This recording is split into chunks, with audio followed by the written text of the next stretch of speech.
டின்னர்லாம் பிரமாதமா ஏற்பாடு பண்ணிட்டு போல இருக்கு. வாசனை மூக்க தொலைக்கிறது.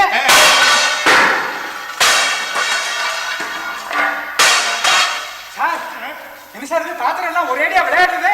சாவா அவன் இன்னைக்குன்னு பார்த்து குக்கர் டிஸ்மிஸ் பண்ணி சொல்லிச்சிருக்காடா.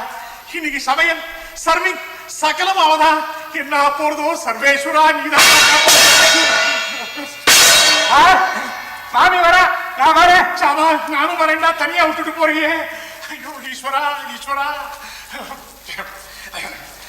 மங்களா மங்களா. சத்த நாள் பேசாம இருங்க. டின்னரா டின்னர் கண்ட கண்ட தடித்தாண்ட வரையனை அழிச்சுன்னு வந்து டின்னர் பின்னர் ஏற்பாடு பண்ணிவிட்டே. இங்க அவதிப்படுறது யாருன்னு நினைச்சேன்? உன்னை யாரையும் குக்கர் டிஸ்மிஸ் பண்ண சொன்னாலும் கேட்கிறேன். நல்லா குக்க பிடிச்சாலே சதா மத்துவா விட்டு விஷயம் தான் அவனுக்கு பேச்சு. யாருக்கு வேண்டிருக்கு? ஏண்டி உனக்கு தான் அந்த காசிப்னா காசி அல்வா மாதிரி ஆச்சே, அவனை போய் டிஸ்மிஸ் பண்ணலாமோ?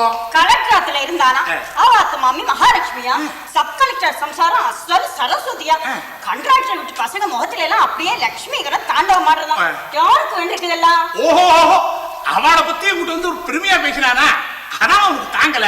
It's quite natural. ஏதாவது தெரிஞ்ச மாதிரி உளராதீங்க. அவனை வச்சு நம்ம கட்டுப்படியே ஆகாது. உப்பையும் பருப்பையும் அள்ளி அள்ளி கொட்டுறானே. எங்க தெருவிலையா? உங்க தலையில. இன்னும் தெருவுல வர கொட்டணுமா? அது ஒண்ணுதான் பாக்கி. சமையல்ல சிக்கனம் வேண்டாமோ? ஆமாண்டி, சாப்பாட்டுல ஒரு சிக்கனம் அல்ல. நீ சிரமாவுக்கு செலவிடுறது ஆசை, அப்படியே பேங்க்ல போட்டிருந்த ஒரு பங்களாவே கட்டிருக்கலாமே. நீங்க புகையில வாங்குற காசுக்கு செங்கல் வாங்கி இருந்தா உங்க வயத்துக்குள்ளேயே ஒரு பங்களா வந்திருக்கும்.